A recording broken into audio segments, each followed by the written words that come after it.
Hi, everybody. All the usual greetings, morning, afternoon, evening, whatever it is, for wherever you are. We are delighted to welcome all of you to this version of the Dawn Talks. This is the third in our series for this year, 2021. We began doing them sort of a few months into the pandemic last year, and we've done a series of 4 last year. This is the third this year, and this year's focus is very much on the effects and impacts of the pandemic. So this is the second one that we're doing under the umbrella of the Feminists for a People's Vaccine, which, as many of you know, is a partnership between multiple civil society organizations that consider themselves to be feminists. Dawn and Third World Network are the hub for the FPV campaign. And we also work closely with the People's Vaccine Alliance, to which one of our speakers today, Maza Seyum, belongs as a core member. The Feminists for a People's Vaccine campaign is essentially focused on bringing vaccine equity and justice in a world where we know it simply isn't there. And it isn't there not just between the traditional North and South, but also within most of our countries as well, as we know. So that those who, for whatever reason, gender, disability, the kind of work that they do as informal workers or as sex workers, all of those who are at the subordinated ends of society are in fact also at the non-receiving end of the vaccine. And we know that the pressures are highest on these groups and the challenges are greatest as well.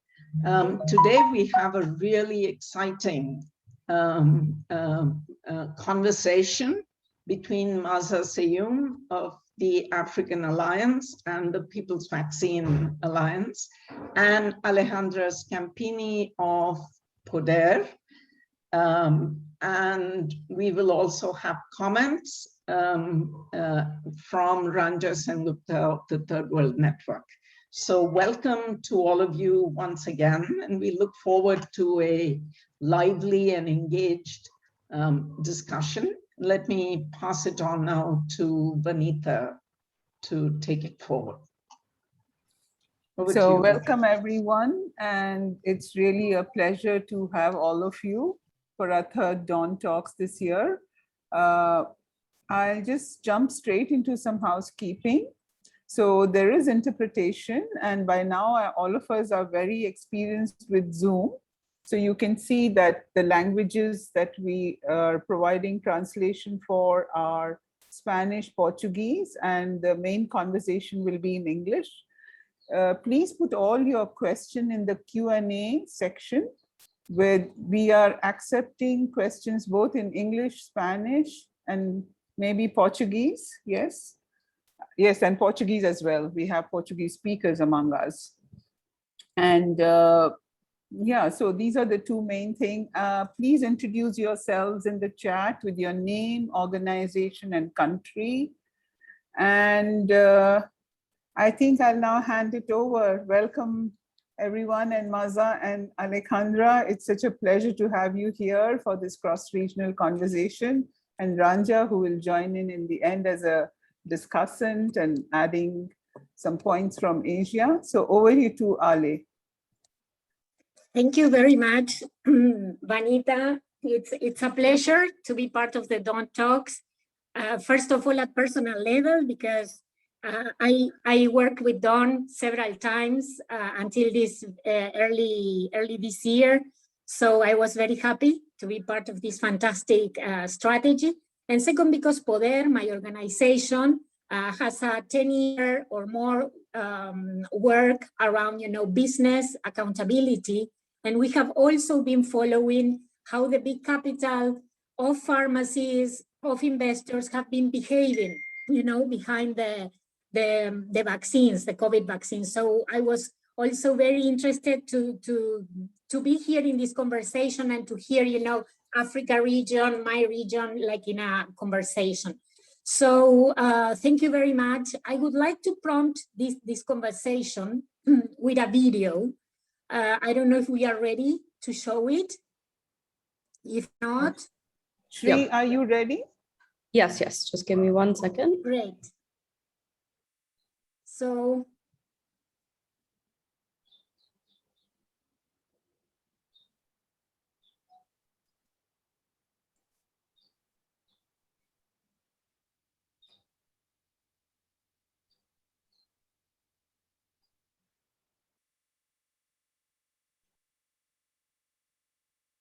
Okay, I seem to be facing some technical difficulties. it's okay, Shri. What I can say, and I think that this is good to put the audience in the picture. This webinar is taking place in the context of several important international global discussions, right, and conferences. From the recent UN General Assembly, where I hope many of you have heard how the apartheid of vaccines took stage. And many leaders from Africa, also civil society, put on the political agenda of the assembly this issue about, the inequality of access to vaccines in Africa, and how, rich countries have booked vaccine supplies, but less than 2% of Africa is vaccinated. So millions of people are just one sickness away from sinking into poverty. And these are, words elaborated by Winnie Bianmai. But also, this conversation is taking place in the context of WTO conversations, right? The Trade Beyond COVID-19, Building Resilience. That's the title of WTO. Feminists for People's Vaccines, People's Alliance, and many other movements are there, even if not invited, to say, this is time to really make a change. And even the South Africa president said, this is not the time to be unidirectionally focused on profits. This is the time to save lives, said the president of South Africa. So it's not only a message to leaders, but and especially to some leaders, UK, Germany, US, that are blocking this TRIPS waiver, this moratoria to, liberate, the patents for vaccines, but also the pharmaceuticals, right? We are talking about Moderna, Pfizer, Johnson & Johnson. So this conversation happens not in a vacuum, happens in the context of these very important global and determinate conversations. And I wanted to show the video that also puts into place this context. I don't know if we are ready now, Shri? Yes, I can show it now. Thank you. Okay, give me.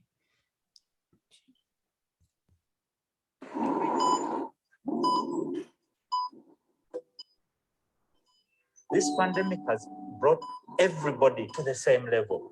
Rich, poor, educated, uneducated, all of them crying out for the one little thing that we take for granted: oxygen, air. Breathing seems like a basic human right, but when you have COVID, it's not. First, it was my mom who got infected. And when I was there, still nursing my mom, I got a phone call that my daughter Valerie is sick. My husband was also very sick. They are both just saying, we can't breathe, we can't breathe. I'm in Zimbabwe, we needed an ICU bed, we needed oxygen, and there was nothing. Good afternoon, Zimbabwe. Today has been a very difficult day. It feels like a bloodbath. Literally since morning, there's been death upon death. Patients who are losing have not been vaccinated, they can't breathe, and they come to us very desperate. When my family was almost dying, there was not one single vaccine. Since the pandemic started, we've lost a quarter of these patients, and this is the only hospital providing critical care support in northern Uganda. We have the poorest vaccination status of the whole world.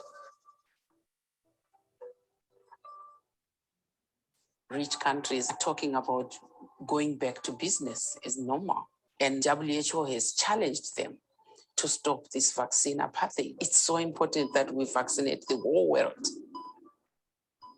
I will continue to fight for access to vaccines until my own last breath.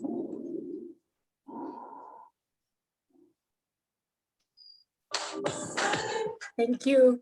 Thank you very much.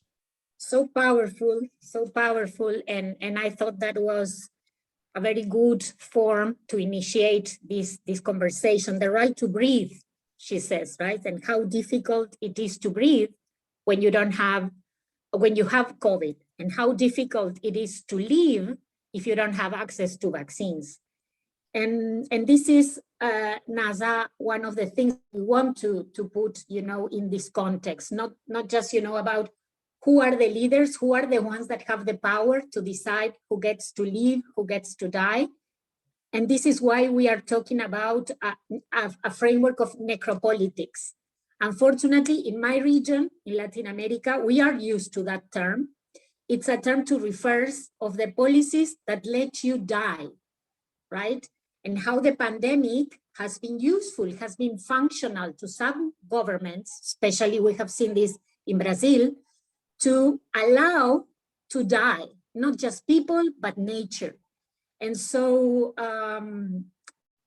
necropolitics, it's something, that we are using as a way to show the hardest form of the politics that some governments are applying, And I wonder, when we were talking about preparing this webinar, Masa, how you see, this framing of necropolitics and how, maybe this reflects the work that you are doing, the messages that are happening back in your region. Thank you. Thank you so much, Ale, and thank you so much to Dawn for having me here. It really is an honor and a privilege. As I was teasing before we joined the talk, Vanita had invited me and I had really resisted. I said, Vanita, I can get you a leader from, one of the big NGOs that we work with to be on the talk. And she insisted. And when Geeta emailed me personally, of course, I could not say no. So thank you so much for having me here. Just in terms of the background, yes, Ale, we talked about necropolitics. I had said that in our context, it's not a term, even though it's a term coined by a Cameroonian philosopher, Achille Mbembe, it's not a term that is that familiar with the people that I work with on the continent. And as I was reading up on it and we were discussing it in preparation for this webinar, it dawned on me that the way that he frames it, it's really a terminology that explains who gets to decide who lives. Necropolitics, it's like the use of social and political power to dictate how some people may live and how some must die. And Mbembe is clear that necropolitics is more than the right to kill, but it's really the right to expose other people to death.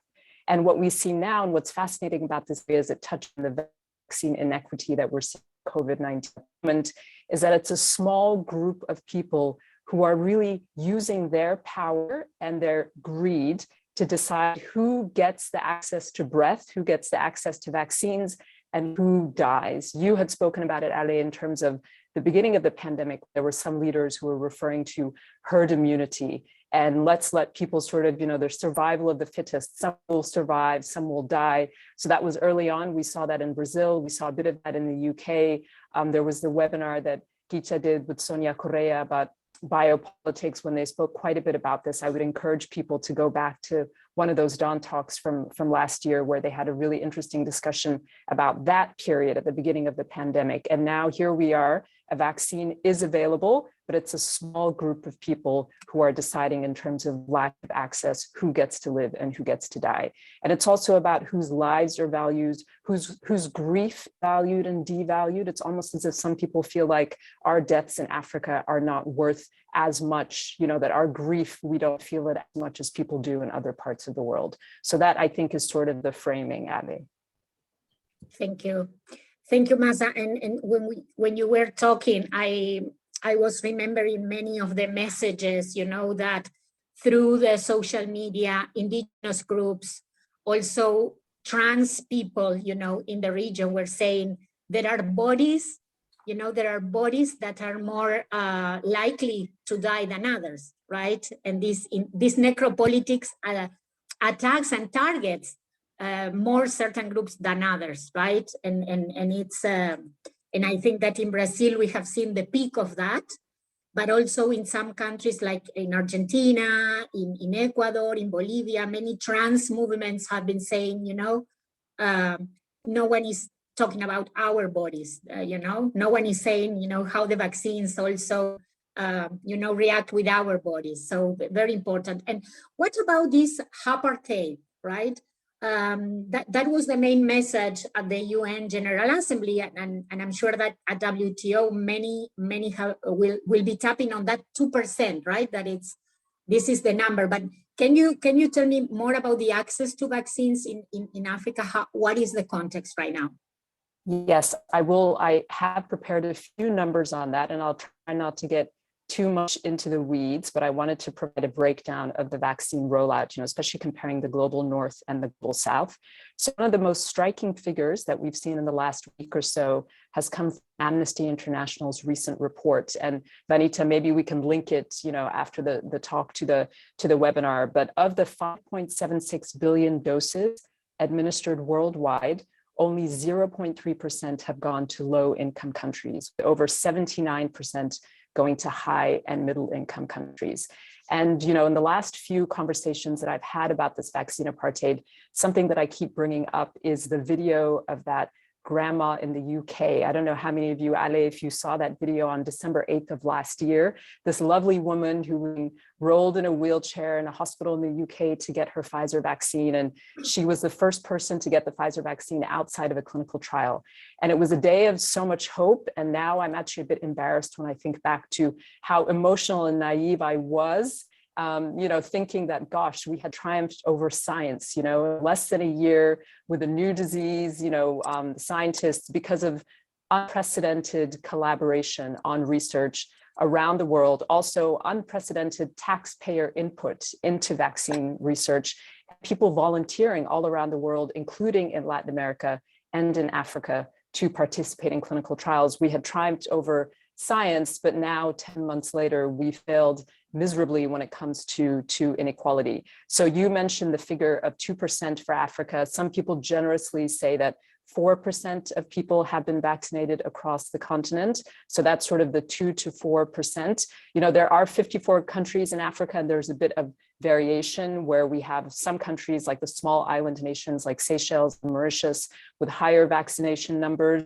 But according to the African region, the WHO Africa region, of the 54 countries, only 14 have hit 10%. And there's some countries, and I can tell you just in terms of comparison, so if we give Africa the general figure of 4% compared to the world vaccination rate, which is 33%, might be of interest to people here today.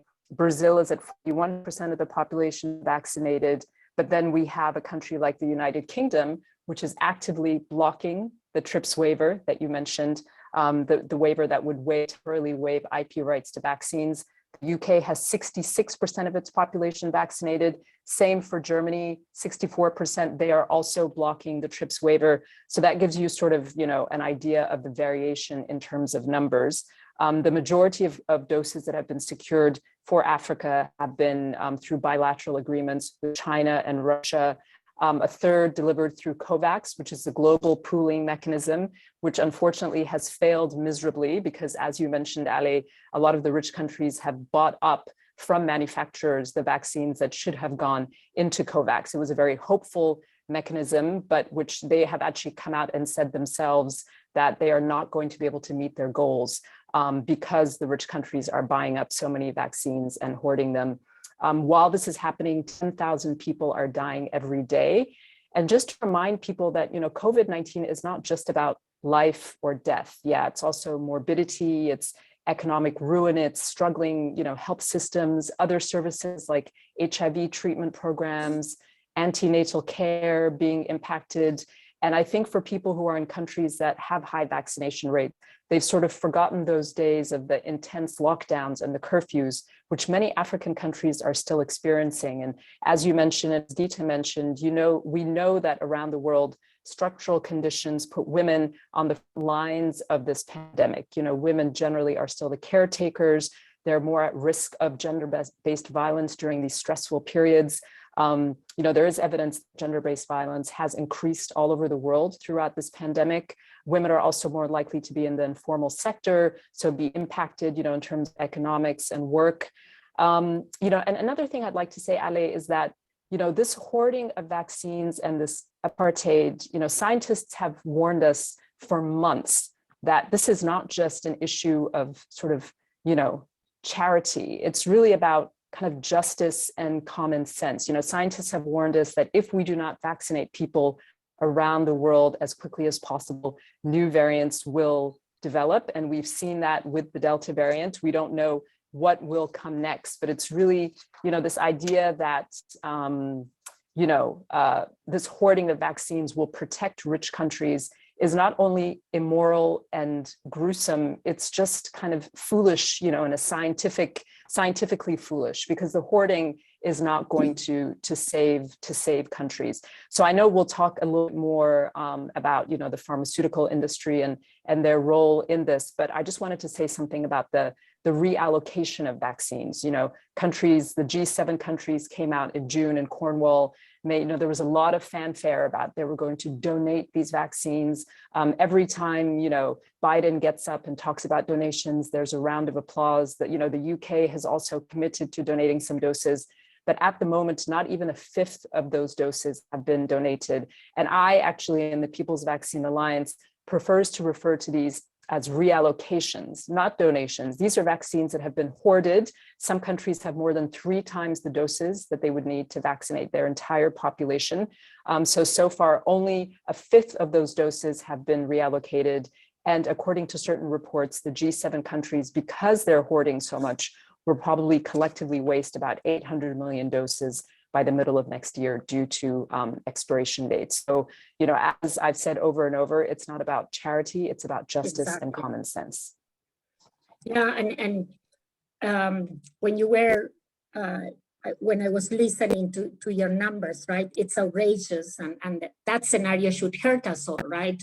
And in Latin America, I hear you, and it reminds me of my region, because the sense of urgency, in these numbers is brutal. We know that according to ECLAC, 37% of the population of the Latin American region will be below the poverty line, and during this pandemic, with all these considerations, not just health, but economic, but access to livelihoods. And while this happens, while the statistics, announce how, a large population will live in extreme poverty, what we have is, that the president of Amazon, Bezos, how has increased his wealth in $76 billion from March to August 2020, right?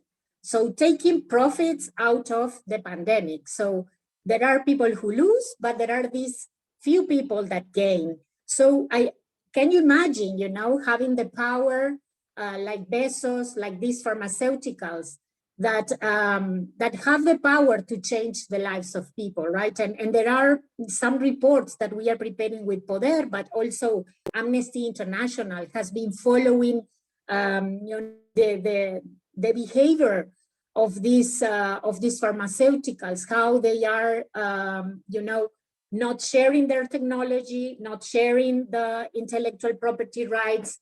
deciding on who, gets the vaccine. So really fueling in this crisis, right? An unprecedented crisis. So I think that there's a need to really talk about the corporate capture, right? The corporate capture of our states, We have done a research in Latin America, and 13 countries in our region have changed their laws, and have kept in secrecy the contracts with these big pharmaceuticals. So not only not respecting the right to information, but also quickly changing laws and providing tax benefits so that they can get more vaccines, right? So it's the volume of the abuse of the corporates in pandemic. So it's very gross. Have you seen this also? I mean, you are portraying that, but can you say more about this corporate capture in your region?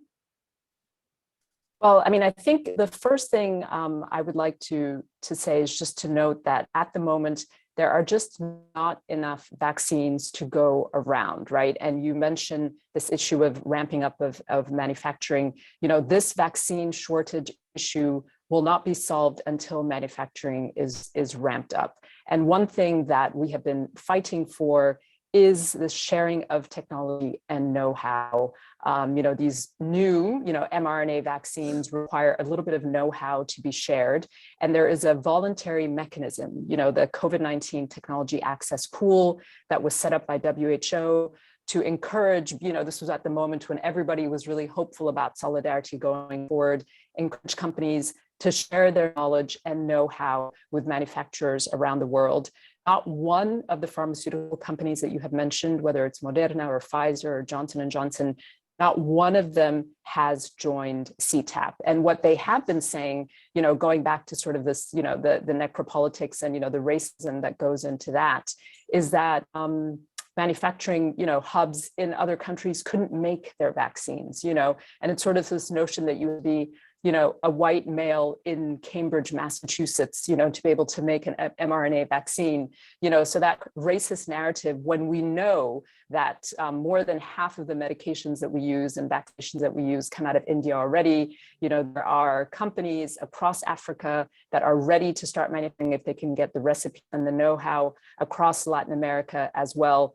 So that I would say is the first thing in terms of the, the corporate irresponsibility, and the greed. The second, we've talked about the waiver, and I can't follow all of the chat, but I am very curious to hear, the update later from our comrade who joined, the WTO meeting to see any changes there. But a year ago, October 2nd, actually, of last year, so it's going to be a year coming up, India and South Africa put in the application at the World Trade Organization for what you referred to TRIPS waiver. So that was the mechanism that would waive the IP rights temporarily for, COVID-19 vaccines and other technologies. And over 100 other countries have supported this TRIPS waiver. When that application was put in, there were just about 1 million worldwide. Now we're at 4.7 million deaths. And during that time, the pharmaceutical companies have been just delaying and saying that this is not going to solve the problem. We can make sure that we get doses into COVAX. We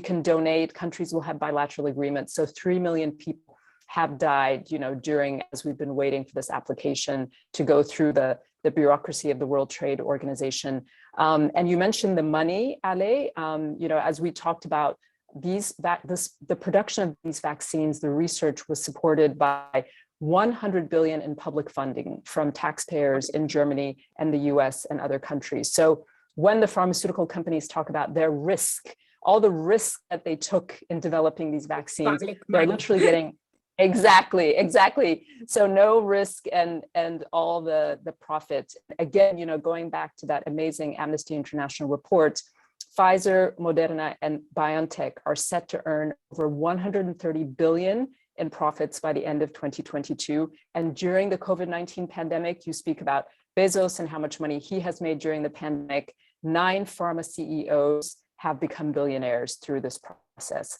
through the COVID pandemic. Yeah. So yeah, I mean, it's really astounding. And, you talk about the lack of transparency in deals. We did have this one incident in South Africa with Johnson & Johnson and Aspen Pharmacare, which some people may have heard about, where there was a lot of fanfare about the fact that Aspen Pharmacare, a South African company, was going to get to fill and finish, get the right to fill and finish vaccines for Johnson & Johnson.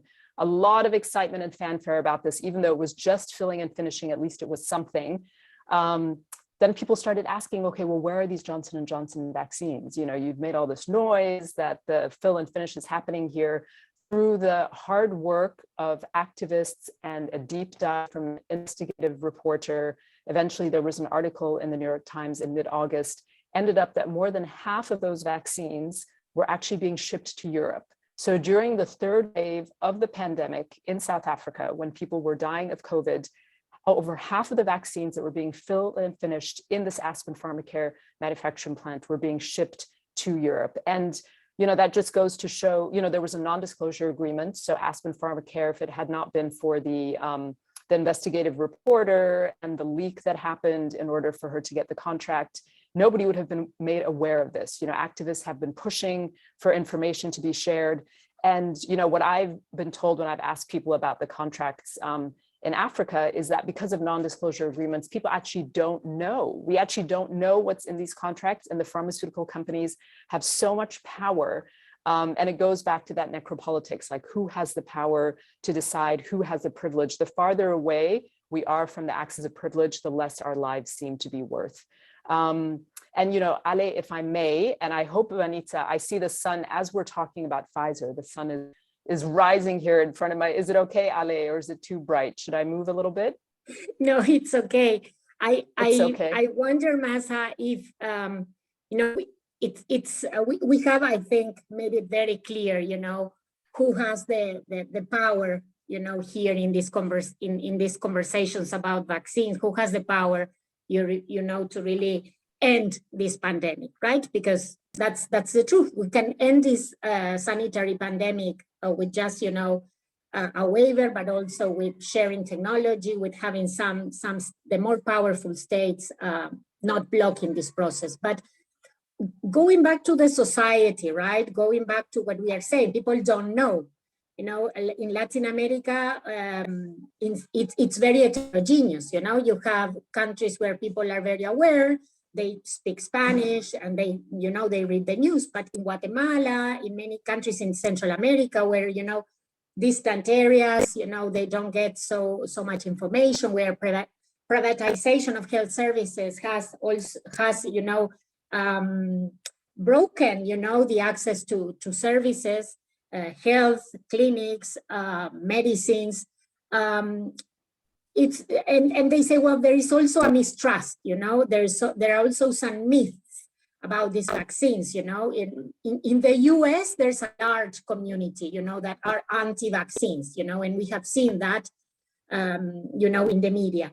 But I would say that in Latin America, it's not a question of, of myths or, or misconceptions. It's about not knowing. It's just not having the information. How is it in Africa? Because there is a narrative there, there's a narrative that Africa, misconceptions, cultural aspects. What can you say about that, that narrative that is portrayed out there? Yeah, I mean, Ale, I think this is something that we could actually do, an entire kind of series of webinars on, because this is a narrative that has been peddled about, Africans being anti-science, anti-vax, and very hesitant towards vaccines.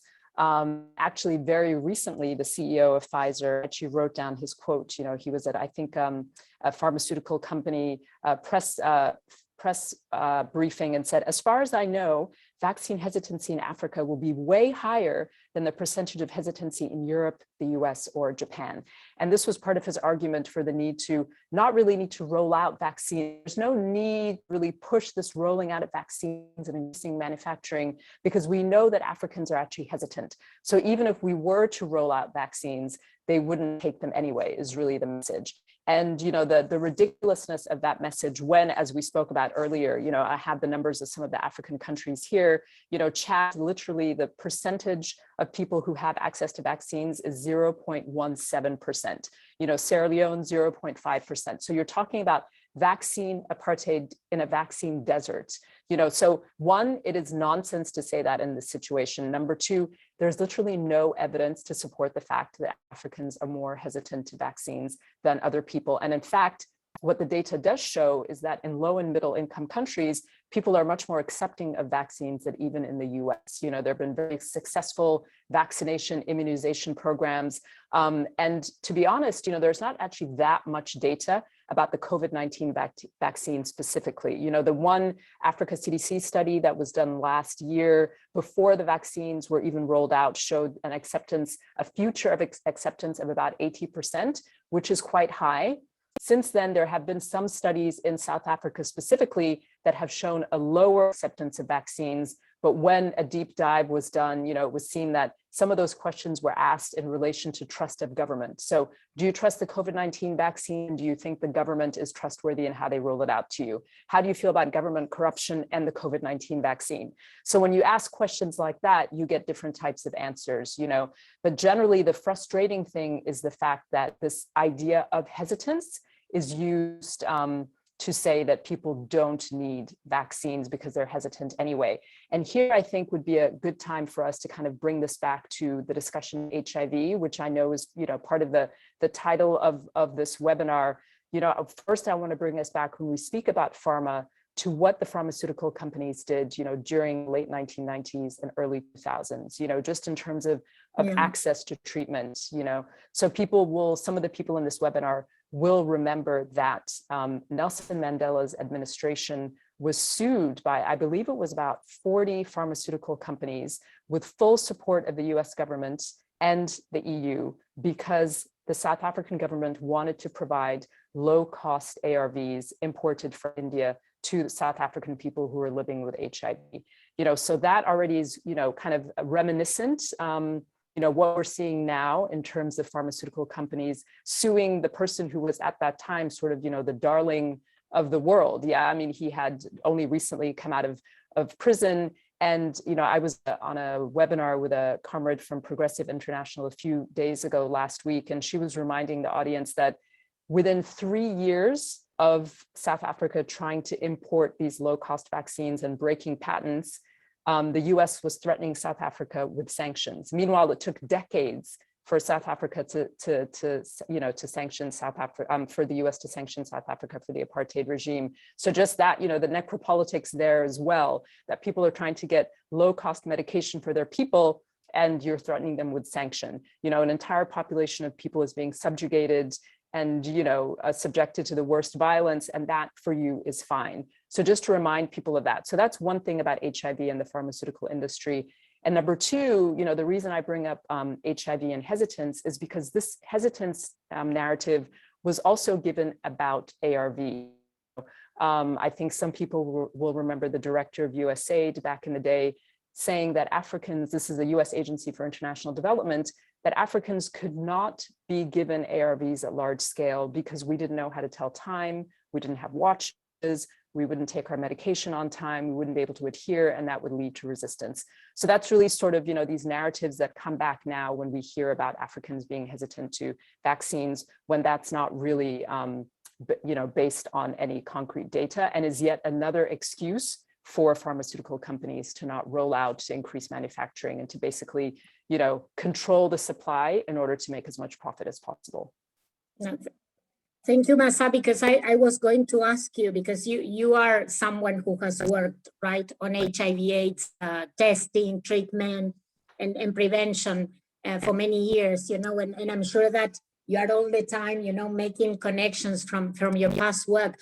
What has been useful this time in your organization, in your campaigns, to make a difference this time? What are the strategies?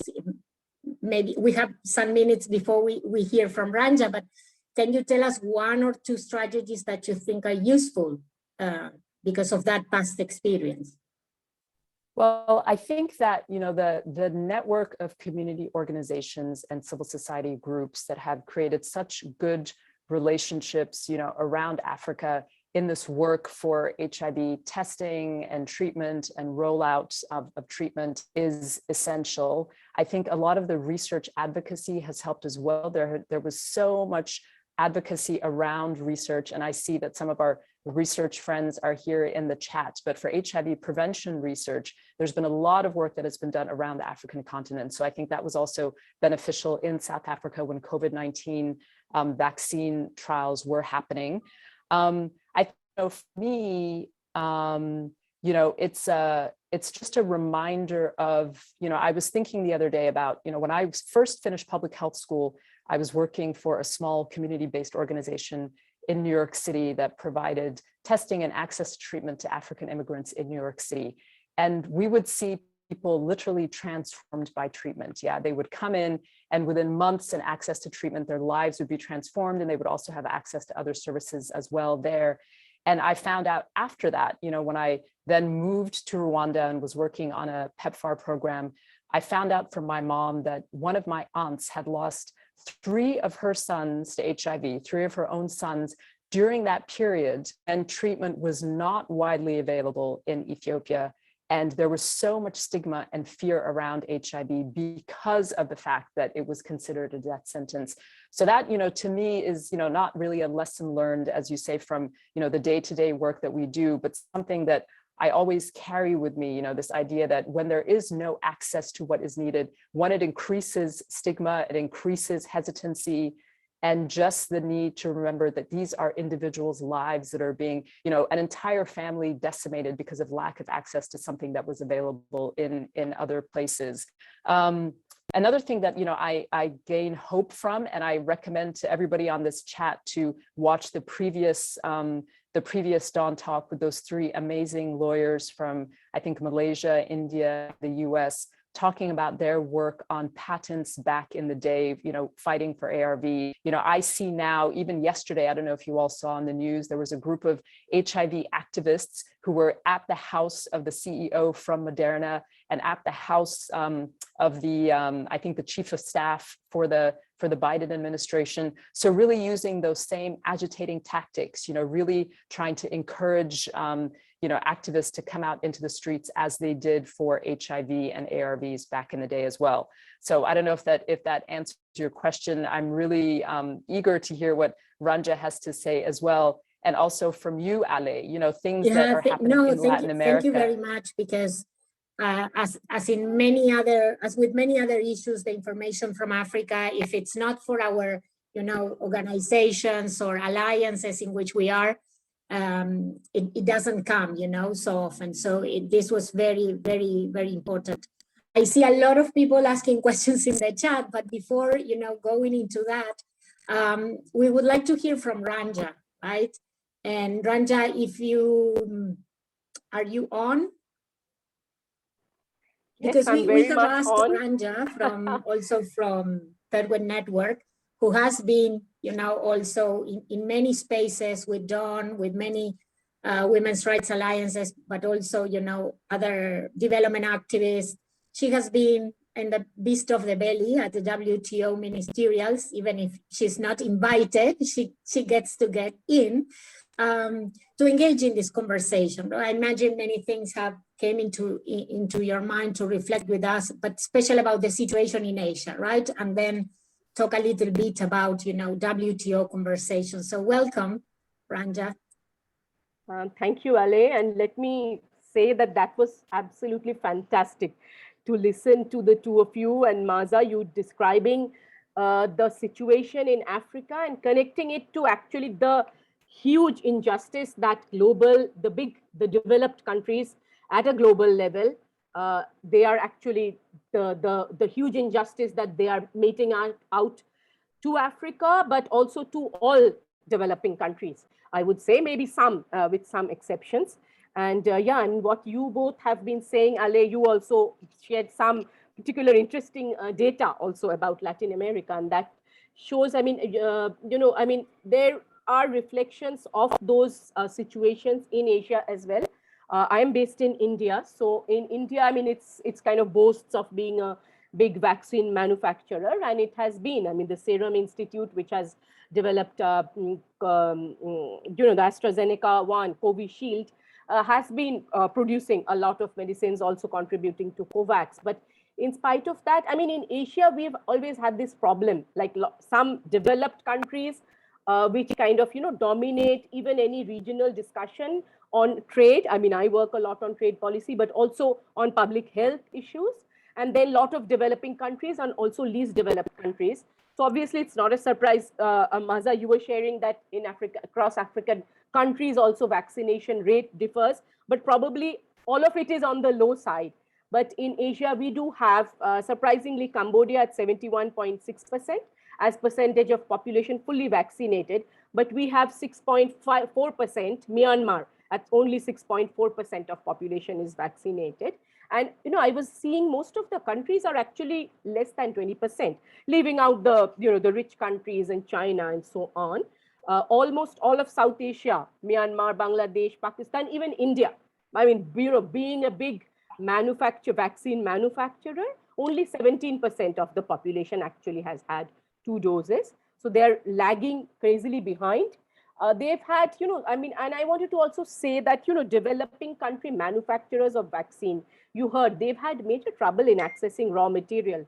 For one, the US had this Defense Production Act, under which US manufacturing, and that's manufacturing by Pfizer, Moderna, all the big guys, and they had access to raw material. But what that meant is this meant severe constraint on supply of raw material for vaccine production in India. I mean, the Serum Institute had been putting out tweets like in desperation, saying we need raw material. And that also goes, for example, for our other manufacturer.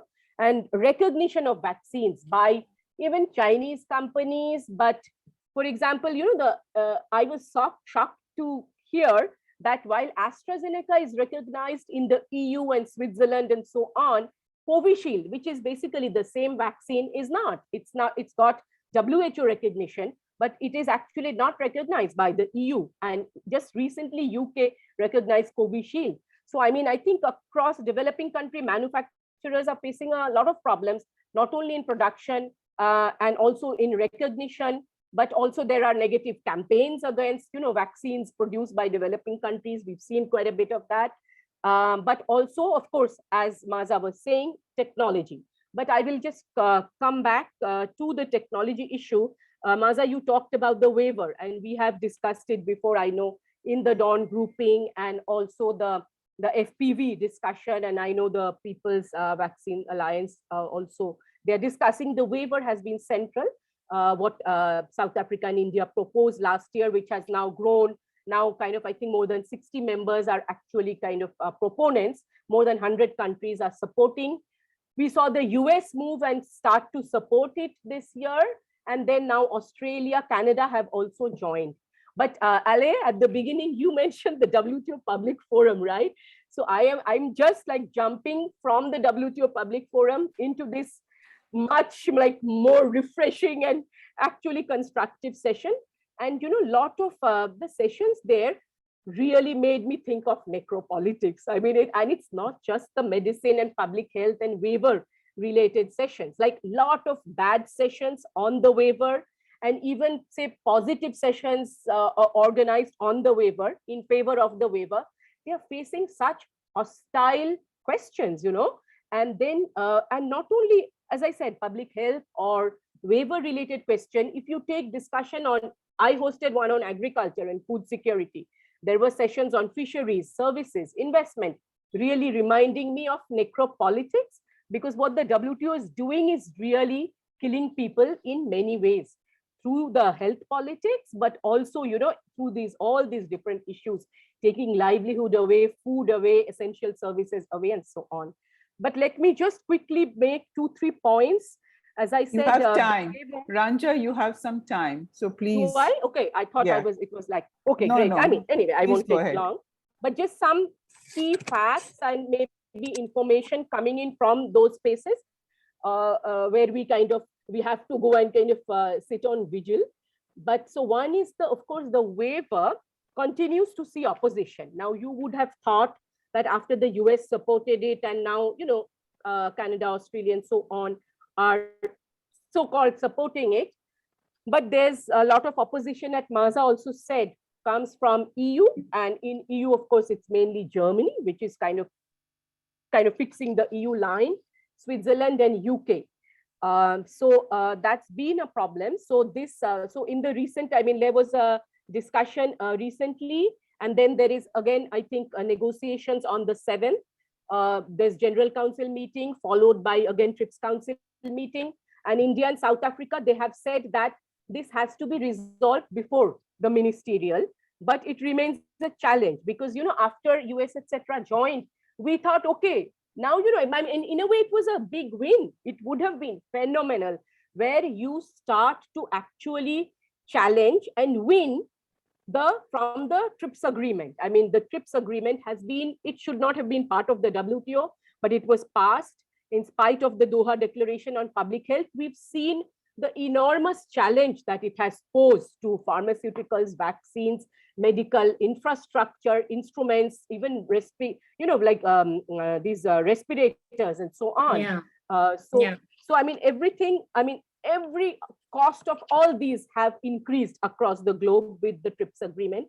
And this was the first major challenge. We thought, okay, we initially thought, no, okay, nobody can win. But there, I very much agree with what Maza said, it's this campaign, it's the people support. Starting from UN agencies, human rights special rapporteurs, to civil society across the globe, how it became a campaign, it got a life of its own. But even with that pressure on the US and them agreeing, many other developed countries, civil society has worked tirelessly in these countries to get their governments to support. But even then we see just a few countries, if they simply even delay it enough, you can see how many lives are being lost every day. If they just need to delay it, and this would have been a phenomenal thing because it would actually challenge the whole IPR hegemony itself. But we see it being killed. But good thing is India and South Africa are holding on. Another issue, I think key issue that we need to keep in mind is that some countries are trying to say, bring it into the ministerial. The WTO next ministerial is at the end of November, beginning of December. And that's a problem of taking it to the ministerial is they are going to link it to other issues very important for developing countries. There are important food and agriculture related issues, fisheries subsidies negotiations, special and differential treatment. So there's a lot of fear that, among developing countries, among many of us, that if this is taken, if you get even a narrow version of the waiver, developing countries will have to pay heavily. They'll have to give up their, good demands in agriculture, food security. They'll give up their demand for special and differential treatment to protect small scale fishers. And they will lose special and differential treatment because, US and EU and many other countries are really challenging special and differential treatment. WTO. So Ranja, yeah. No, I'm sorry, but we are running a bit late. No, I will just finish. I think that what it's very clear is that even if we are talking about vaccines, TRIPS waiver, sharing of technology, these are things that, as we said at the very beginning, are not happening in a vacuum, right? Are happening in the middle of bilateral and investing trade agreements, in the middle of climate justice talks. So everything is interrelated, there are conditionalities that the big leaders and also corporates put on this, on the South. So you talked a little bit about the travel ban, and I don't want to go to the questions. We have a couple of good questions, but I want to give the floor to Maza again. If you can talk a little bit about this travel ban, how it relates to hesitancy. Yes, Ranja, you reminded me of that kind of bizarre UK announcement, a couple of weeks ago, that countries where people had received COVAX approved, there's been a lot of talk, and people in Africa have said that this also fuels hesitancy, Ale, when you have the EU and the UK and the US saying that, the Russian vaccines and Chinese vaccines are not as good, And that's a lot of the bilateral deals are coming from China and Russia. So those are most of the vaccines across the continent thus far are the Chinese vaccines and the Russian vaccines.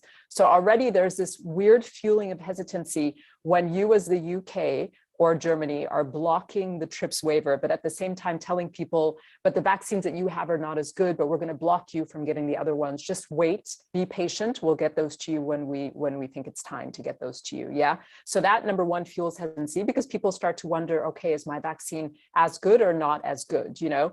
And then number two, this notion of the UK putting on the red list people from a whole bunch of countries in Latin America and in Africa who have received the COVAX approved, you know, Pfizer, AstraZeneca, other vaccines, and the UK saying, if you come from South Africa, for example, even if you have received a Pfizer vaccine, we will treat you as if you are unvaccinated. And that also fuels hesitancy because people then start to wonder, well, is there something different about the vaccine that I'm getting, you know? And I just, as you said, that it just reminded me of these ridiculous sort of, you know, just these weird colonial notions that I think fall into this notion of necropolitics, that you have the power to designate what is appropriate and what is not, even when people have the same vaccine that you have. You still tell them that, you know, we'll treat them as if they're not vaccinated. So I just wanted to sneak that in, Ale, and say that, you know, some of the ways that these countries are acting, as they're saying Africans are hesitant, they're also fueling hesitancy by the way that they're interacting with the global system. No, thank you for that, Masa. And we have some time dedicated to the questions. One of the questions that Tasmi from Don sends me is that, could you please the name of the colleague who formulated the term necropolitics? I myself read it many times in Latin America, necropolitics, from colleagues from Ecuador, and now Brazil is using that term. I don't know who coined it, but it's a term that you know, has been used by many movements. I don't know if anyone from Don can elaborate that on the chat. The second question is more on the strategies, right? There is a sense of, you know, there are all these urgencies, there is all this evidence, but what else apart from research and showing, you know, reports and articles, what else can we do, you know? And we are against violence. It's not that we are going to go and kill the owners or investors. I would say that we need to tap on investors behind the pharmaceuticals. We need to tap, I think, not just, you know, the faces of the pharmaceutical, but who is, you know, where is the money behind that, which is of course the state, but who else? I would say that in Poder we are trying to map who are the main investors, you know, the individuals behind these labs, these pharmaceuticals. But can you say more about what else, you know? Here the person talks, you know, beyond the peaceful protest, beyond the research, what else can we do? Is there any more radical? What's your take on that, Masa? Well, I think that what we saw yesterday at the homes of the Moderna CEO and the home of the Biden's chief of staff was kind of pushing a little bit more into the realm of being more radical, you know, and I do find it interesting that two of the people who were at those protests, you know, Greg Gonzalez and I forget the other person's name, were both activists that were well known back in the day during the ACT UP protests, you know, fighting for ARVs even before they were available in the US. You know, you mentioned the shareholders, Ale, and I think that's a very important point.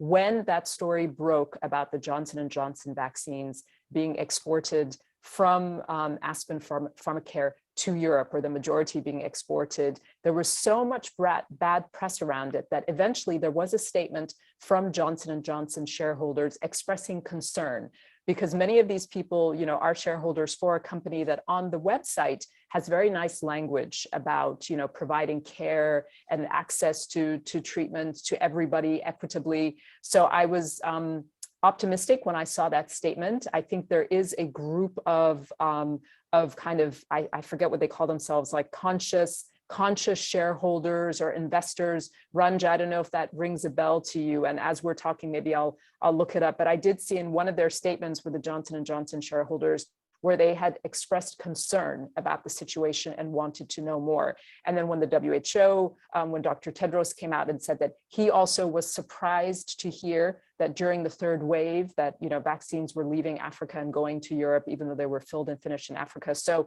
I think you're right that we need to target if there are responsible shareholders, to target them.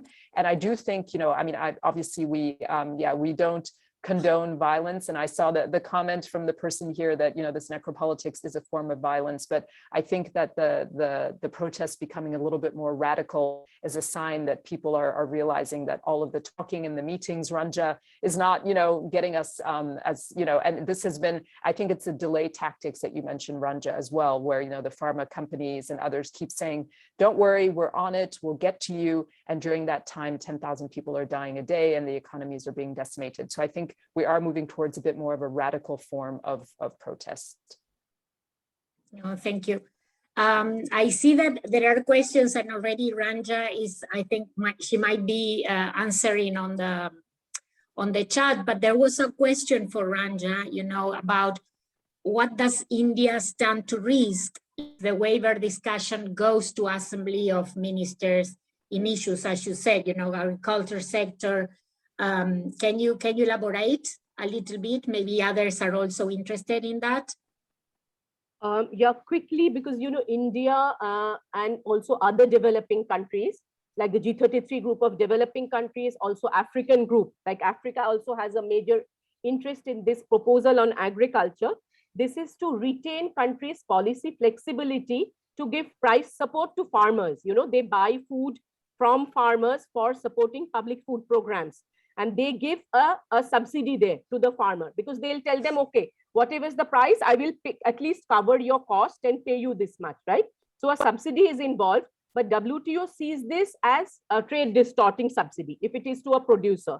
So for a long time, since 2012, you know, the rich countries give huge subsidies, but they have been challenging countries like developing countries, India and many African countries, Kenya, you know, Kenya, Egypt, Zimbabwe, Tanzania, many countries which use public food programs and give price support to farmers. And we know during COVID how important these are for farmers, you know, like the many developing countries have used these public food programs not only as providing food to the consumers, but also for providing livelihood support to producers. But the US, Canada, I mean, all the developed countries, EU, have really attacked. But there is a mandated outcome that they should be able to get some flexibility on this, to be able to give subsidies, you know, developing countries. And this is a big battle. I mean, Ale, you will remember in Buenos Aires, the United States representative walked out, said, I will not agree to give a permanent solution. They have something like a stopgap arrangement, but they need a permanent solution. And we are very scared this would be one of the major costs to pay. That developing countries have to give up the demand for price support to farmers. So, you know, you are being faced really with this necropolitics. It's like, will your farmers continue to have a livelihood? Will they live, earn and eat? Or will you be having COVID vaccines? You know, it's like they are making these choices so difficult and so dangerous. Same goes for fisheries. Like we are fighting for small fishers to get exemptions from these disciplines which we are discussing. You may have to give it up. And then there's special and differential treatment. You know, developing countries, because the whole global economic and trading system is so imbalanced, they need special preferential treatment. This is being targeted by the Trump administration. It was started by Trump, but EU, US, all the developed countries really are targeting. We could lose many of those. So that's what's on the table. Yeah. Thank you, Ranja. And another question, because I remember one of the Dawn Talks, previous Dawn Talks referred to this space, but I don't know if in the room there is anyone who can say a little bit more about the World Intellectual Property Organizations, right? The WIPO. And this is run by the US, right? And it's a question by Gabriele Kohler.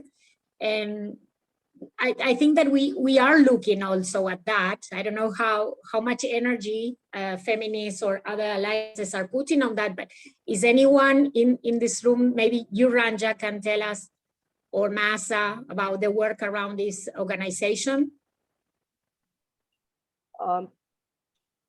So from what I know, I mean, I don't really work on the WIPO, I work more on WTO, but from my colleagues' work, you know, after the TRIPS agreement was signed, like we were busy in the trade space, we were busy fighting TRIPS plus commitments in the FTAs, the free trade agreements, because they go worse than TRIPS. They ask for even harsher commitments than what the TRIPS agreement is doing, right? But then the main fight went to the WIPO, and that is, I mean, Gabriel is absolutely right. It's a mainstay of developed countries, and they have been trying to, you know, and this tactic we have seen, they use different platforms. They use the WTO, they will use WIPO, they will use bilateral agreements, they will use regional agreements. They had this, you know, what is that? ACTA, that the EU kind of, then the parliament voted it down. So the same provisions will come in through multiple agreements, multiple agencies and institutions. And WIPO in any case has been a very, very difficult one, because its main job is to get intellectual property recognized, get it legally enforceable everywhere. And the WIPO, they also give these research inputs to LDCs. So we were in Bangladesh, because Bangladesh has a pharmaceutical industry. They can also produce a lot of cheap medicines, even vaccines. They are saying if they get the technology, they can produce vaccines. But WIPO has been giving them technical expertise, saying they should adopt patent law as soon as possible, though they don't need to, because it's LDC, right? They would get some kind of, even after they graduate, they'll get transition period. But so WIPO goes around doing this great damage. I mean, even all these big institutions, in the name of and consultancy, and Maza, I think it's a major issue for Africa, because many of the governments, their technical experts are from WIPO and WTO and World Bank and IMF. And even now in the WTO negotiations, you know, we have many strong and good developing country negotiators, but then they are also taking advice from US consultants. And it's a major challenge. So I think there are these multiple institutions who play damaging roles in multiple ways. And WIPO's role, again, will be very bad, as I see it. Thank you very much, Ranja. And as with every issue that feminists engage, we, with our feminist lens, we are always, you know, interlinking issues, right?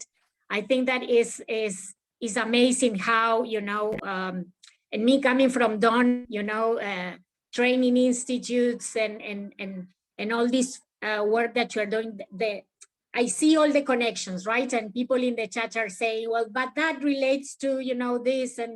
And so, yeah, everything is interconnected, because this is about sustainability of life, right? So, and for the sustainability of life, you need, you know, to live a life with rights, with dignity, with a healthy planet. So of course, everything is interrelated, but let's move into strategies. Let's try to leave this room with, you know, hopes, but also what can we do, right? And we have mentioned that this also, that Dawn and Third World Network and Poder and the African Alliance is part, you know, of bigger movements like the People's for Vaccines Alliance. And maybe Masa, you can tell a little bit more about, you know, how this alliance, you know, the coalition of organizations and activists are, what they are doing in common, very briefly, and then I can talk about the feminists for People's Vaccines. Thank you, Ale. You know, so the African Alliance works with civil society groups all around the continent and kind of trying to continue bringing those links that you have mentioned between, you know, feminist work, sexual and reproductive health rights, HIV work, and now focused on COVID, because so many of the same inequalities touch on all these areas of work. With our work at the People's Vaccine Alliance, a big part has been trying to lead the work of the People's Vaccine Alliance in Africa, coordinating organizations that are focused on COVID-19 equity issues, access to vaccines, I think what I can say is that there are some clear asks, and the People's Vaccine Alliance has been good about developing some clear demand asks going forward. We've spoken about some of them, but number one is trying to get, and there are 75 different organizations in this coalition, of which Dawn is one, and that's how I was fortunate enough to meet Vanita through the People's Vaccine Alliance. But one of the first asks is to get the world through these global meetings, like the World Trade Organization meetings, UNGA, et cetera, the world to commit to the WHO's targets. So I think I mentioned that there is a target of 40% of people vaccinated by the end of this year. That is obviously not going to happen when we have some countries still at 0.5%, but really trying to push countries to meet that target. Number two, ensuring that the vaccine technology and the know-how is shared by pharma, so that any advocacy that can be pushed forward to shame the pharmaceutical companies, CEOs, et cetera, through as our comrade mentioned, maybe a little bit more radical activism, supporting the TRIPS waiver, which Ranja and others are busy doing every day. Increasing public funding, for this vaccine and research development and manufacturing capacity around the world. And then finally, this reallocation of vaccines and shaming world leaders, all this applause that they get for, in theory, donating doses when we don't see many of those doses coming. And as I think I mentioned, at the moment, the US already has 2.5 million people who have received booster doses. There's not even that much good signs to show that if you are not at risk, of severe disease, that a booster dose will help you. And here you have 2.4 million people in the US. That is 3 times the number of doses that have been received in my home country of Ethiopia, period. So the US has already received 2.4 million booster doses. So really pushing this reallocation. I also wanted to just give, and I don't think Varsha has joined us today, but Progressive International is a group that is also kind of pushing feminist collaborative work, pulling progressive governments from around the world to push for open collaboration, solidarity prices, sharing of regulatory capacity. And that's a link that Vanita, maybe we can also share, with the webinar, but they are really pushing progressive governments to collaborate together and do radical things that don't need the large country governments at the table. So that's what I would say, Ale, just to start.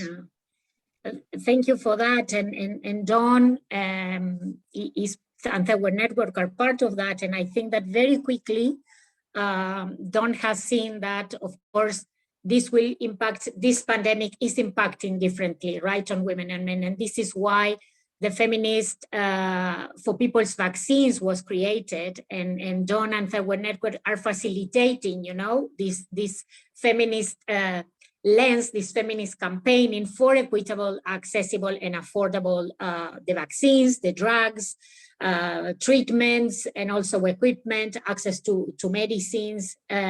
So I think that also the Feminists for People's Vaccines, which I'm sure that you can see the website in the chat box, tries to bring this unique perspective. And this is why we are part of this discussion today, and we are bringing different experts and different voices from the rest of the world, right, to talk about how in the global South, women are experiencing, women in all their diversity, sexual dissidence, are living this pandemic, but also trying to draw bridges with groups in the North, raising the issue of the asymmetry of power, showing how race, gender, caste, economic, ethnicity, disability, sexual orientation, and identity play out, right, in this access to vaccines. As I said, what happens to the trans bodies, right? What happens to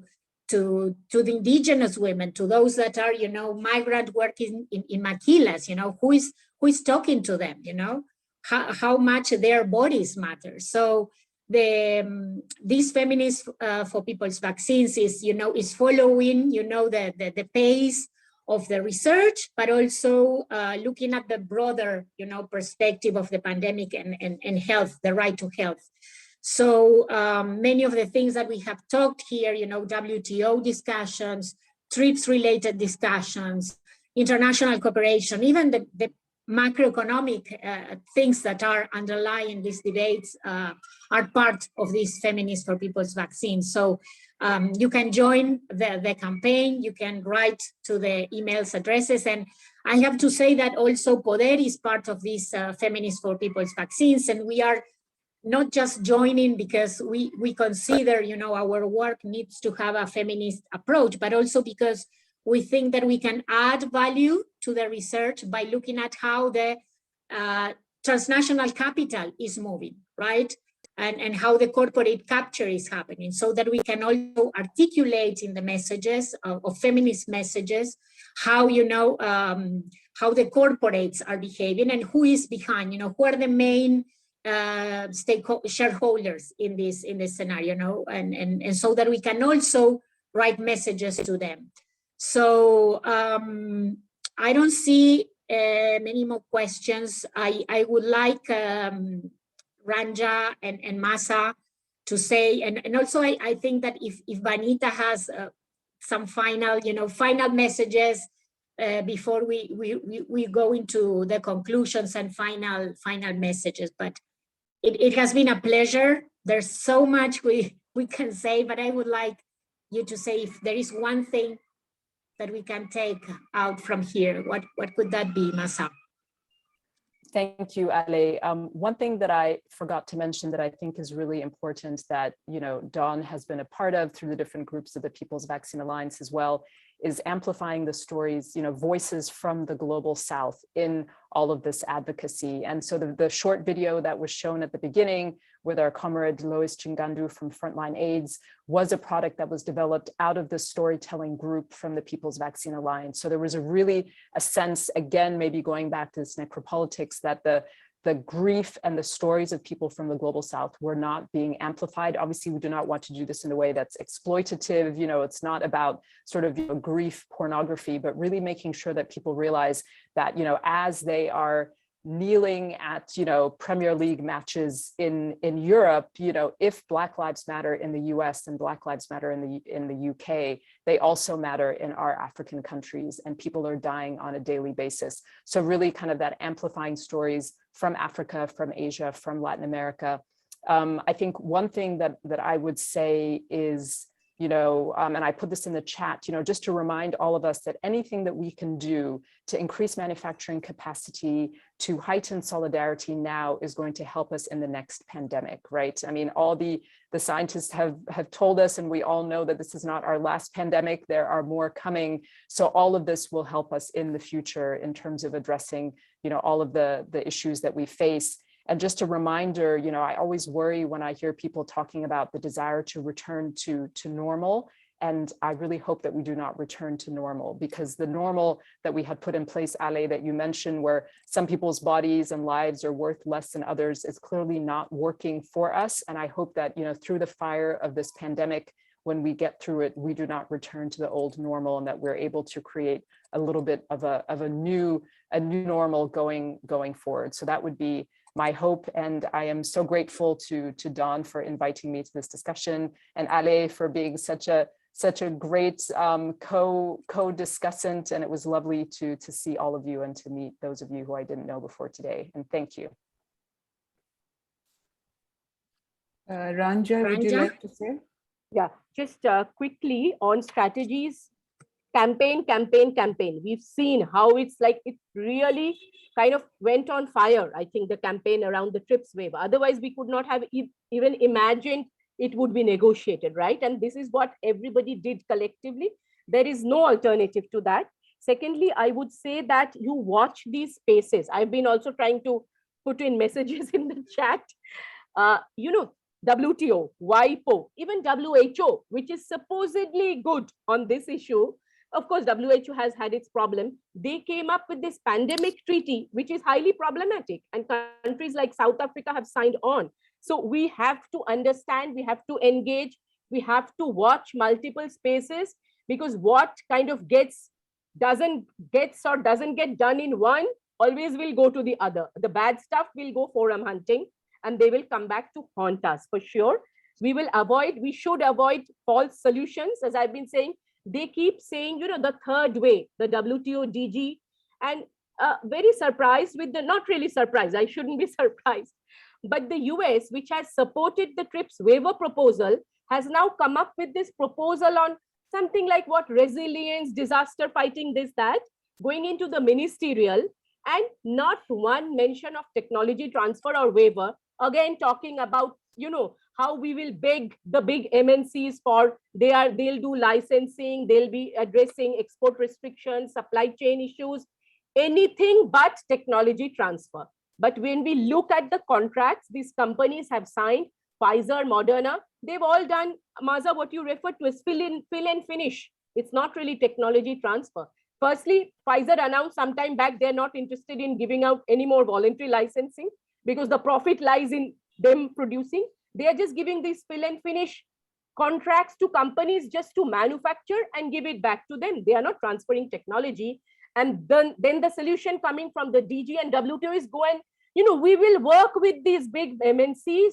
They will give us the vaccine. You go begging the companies for vaccines. And that's not the way. We need to avoid, I think, false solutions. And as I said, we should not pay again. Developing countries should not pay with agriculture, fisheries, other issues at the WTO for this waiver. We've already paid through our noses. We deserve this waiver. We need this waiver. Thank you for that. Campaign, campaign, campaign. Thank you, Ranja. And Vanita? Yeah. So I think that's the word on which we stop, saying campaign, campaign, campaign, and Feminists for a People's Vaccine campaign. I really think that there is a lot going on in terms of people fighting for this access to vaccine, fighting for equality and justice, but it is not enough. And we really want more and more people to join the People's Vaccine, the Feminists for a People's Vaccine. And there's a very interesting paper and a podcast on the website that for the link we have written several times in the chat box on why should feminists care? Why should everyone care? It is not something that is just, our interest as Dawn. I think that we need more and more women, more and more feminists, more and more every intersectional group to join us in this fight and to bring our perspectives. So there were some other questions that I got in a private message here on will the waiver solve the problem? And I think, Ranja, they will. Would you like to speak just one sentence on will waiver pave the way? Governments have to do many things. After that, they have to pass the necessary domestic law, develop manufacturing capacity, of course. But I think this is the opportunity. If not with this, then never.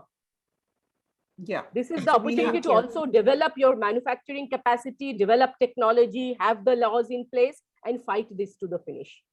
Yeah. So Shri has just put up the link for why should people, feminists care, the issue paper. I would request every one of us to read it. Geeta, would you like to say something? Can you please come on?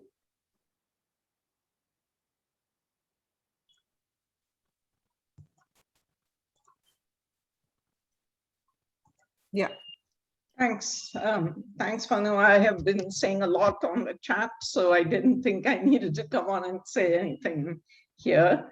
But other than just to thank Maza, Ale, and Ranja for a very lively and nuanced discussion. As all of us know, this is an area that has a lot of nuances to it. We can't just come out straight and say, do this or that. Even we know we're calling for a waiver. We support the waiver on TRIPS. But that's a necessary, not a sufficient condition. Notoriously, very early in the pandemic, Bill Gates came out with a 2-minute video clip, which quickly went viral and was notorious because he said, oh, they don't have the production capacity to produce the vaccines in the South. We've got to show it to them. And it was the most horrendously paternalistic and basically completely wrong. India, even before the pandemic, as Ranja said, was producing 60% of the world's vaccines. The UK was not recognizing Indians for vaccinations when in fact the Serum Institute in India has been exporting millions of doses of that same AstraZeneca vaccine, with which the majority of Indians who are vaccinated to the UK to be distributed through the National Health Service in the UK. So this is about power and control. It's the power of corporations that we are fighting here. It's the power of the North. And I think that one of the most striking things for us possibly to keep in mind when we end this is that Pfizer, as we know, one of the major producers of the COVID vaccine, that has also been fighting tooth and nail against the waiver. Pfizer came into, was able actually to grow from the fact that in the 1940s, during the Second World War, when penicillin was discovered by Alexander Fleming, Alexander Fleming refused to allow patenting of his discovery. It then made it possible for penicillin to be produced patent-free. And guess who came into prominence thanks to that act of generosity? Pfizer. The same Pfizer that refuses to recognize the necropolitics and the deaths that it is in fact promoting all over the world. So I do think this is naked power that we are talking about here. We need to deal with it exactly the way that the antiretroviral fight was handled. Of course, that was at a different time and an easier time in terms of WTO and TRIPS. But we can do it again, and we need all hands on board for this one. So we invite everybody. We're in it together. This is a great partnership, so please come together. And thank you to all three of our terrific speakers for joining us in this Dawn Talks, and thank you to the participants as well, of course, as to the Dawn team, to Vanita and Shri, and of course, Ricky, Tasmi, and the entire Dawn communications team for your support and help. Thank you all. Thank you so much. Thank you for being just there, to say everyone. that thanks everyone. The issue is very complex, but what one truth is that business cannot be done, as usual, and that's not an